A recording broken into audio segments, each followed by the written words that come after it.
ongoing thing. Warahmatullahi wabarakatuh.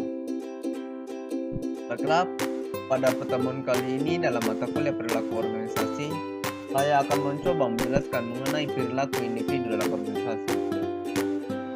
Pertama, perkenalkan, saya Adi Lutfi dengan NIM 2004217. Dan pada mata kuliah ini, dosen pengampunya ialah Bu Yulia Hanoselina, SIPM, HP.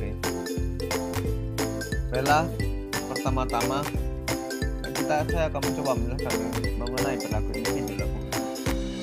Perilaku individu dalam organisasi adalah bentuk interaksi antara karakteristik individu dengan karakteristik organisasi. Setiap individu dalam organisasi semuanya akan berperilaku berbeda satu sama lain, dan berperilakunya adalah ditentukan oleh masing-masing lingkungannya yang memang berbeda. Individu membawa ke dalam tatanan organisasi kemampuan, kepercayaan pribadi, pengharapan individu, kebutuhan, dan pengalaman masa lalunya. Baiklah, ini adalah bagian tingkatan individual. Yang pertama akan saya jelaskan mengenai biographical karakteristik atau karakteristik biografi. Merupakan karakteristik pribadi yang dapat diperoleh dalam berkas personalia dari seorang karyawan seperti usia, jenis kelamin, status kawin, jumlah tanggungan, dan masa kerja. Yang kedua, kepribadian atau personality. Robbins dan Sophia 2008 mengartikan kepribadian sebagai cara dengan mana seseorang bereaksi dan berinteraksi dengan orang lain. Adapun karakteristik kepribadian yang populer diantaranya adalah yang pertama, agresif, malu, pasrah, malas, ambisius, setia, jujur.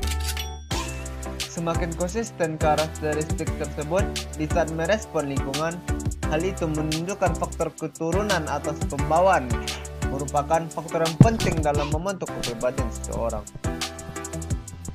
Beberapa faktor yang mempengaruhi kepribadian. Yang pertama, faktor keturunan, yang mana sifat-sifat kepribadian seseorang itu diturunkan dari sifat-sifat kepribadian orang tua yang dibawa dari lahir. Tidak semua kepribadian dipengaruhi oleh faktor keturunan, tetapi pengalamanlah hidup dapat merubahnya. Yang kedua, faktor lingkungan adalah faktor kultur masyarakat yang membentuk kepribadian di mana seseorang itu dibesarkan. Kultur ini akan membentuk norma, sikap, dan nilai-nilai yang diwariskan dari suatu generasi ke generasi berikutnya yang berlangsung terus-menerus dan relatif konsisten. Yang ketiga, faktor kondisi situasional adalah faktor perubahan pada situasi yang berbeda akan membentuk cara bereaksi dan berinteraksi yang berbeda pada seseorang secara signifikan. Yang ketiga, nilai dan sikap.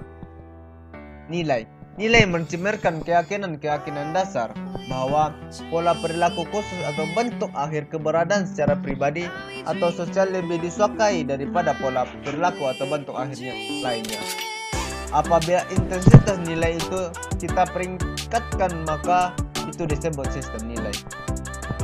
Nilai menjadi dasar untuk memahami sikap dan motivasi karena nilai mempengaruhi persepsi kita.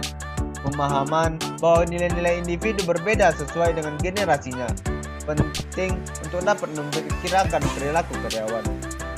Yang kedua, sikap adalah pernyataan-pernyataan atau penilaian-penilaian evaluasi berkaitan dengan objek, orang, dan atau peristiwa.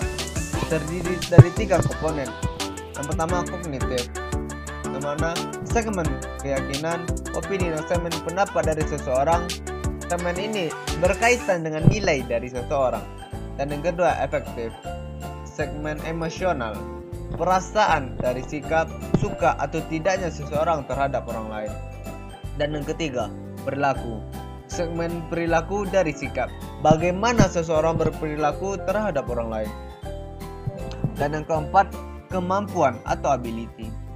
Yang dimaksud dengan istilah kemampuan adalah kapasitas seseorang untuk melaksanakan beberapa kegiatan dalam suatu pekerjaan.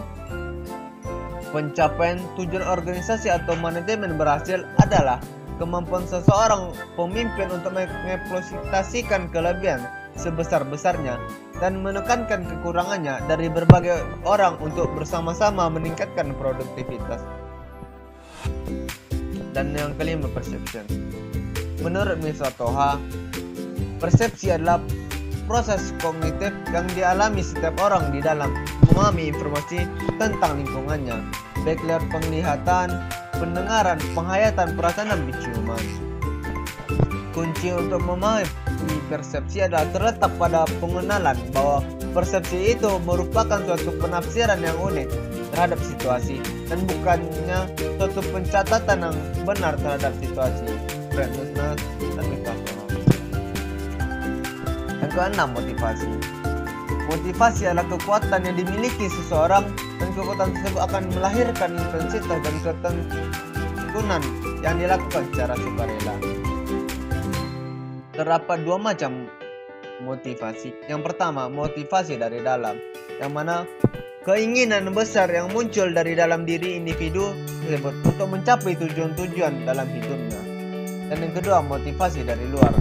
Motivasi yang bersumber dari luar diri yang menjadi kekuatan bagi individu tersebut untuk meraih cita-cita, tujuan-tujuan hidupnya seperti pengaruh atasan, teman, keluarga, dan sebagainya.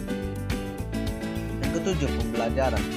Pembelajaran adalah setiap perubahan yang relatif permanen dari perilaku yang terjadi sebagai hasil dari pengalaman. Terdapat tiga komponen dari pembelajaran. Yang pertama, belajar melibatkan perubahan. Bisa baik, bisa juga tidak baik bagi organisasi. Yang kedua, perubahan yang terjadi relatif permanen. Dan yang ketiga, belajar itu berhubungan dengan perubahan perilaku. Proses belajar terjadi apabila ada perubahan perilaku selain pikiran dan sikap. Dan yang terakhir, pengambilan keputusan. Pengambilan keputusan adalah suatu proses menghasilkan sejumlah tindakan atau keyakinan dari berbagai kemungkinan. Tanpa proses pengambilan keputusan, mungkin sulit bagi perorangan dan terlebih lagi bagi sebuah tim. Analisis yang terlalu mendalam tentang tujuan dan alternatif yang ditawarkan dapat mengakibatkan membeludaknya informasi dan melumpuhkan proses pengambilan keputusan. Untuk mengambil keputusan sebagai tim, diperlukan lingkungan yang konstruktif dan di mana semua anggota tim bebas menyuarakan pendapat mereka sesuai aturan komunikasi yang berlaku. Sangatlah penting agar didapatkan kesepakatan bersama dari seluruh anggota tim. Ini adalah referensi. Mungkin sekian yang dapat saya sampaikan. Mohon maaf apabila ada kesalahan. Terima kasih. Assalamualaikum warahmatullahi wabarakatuh.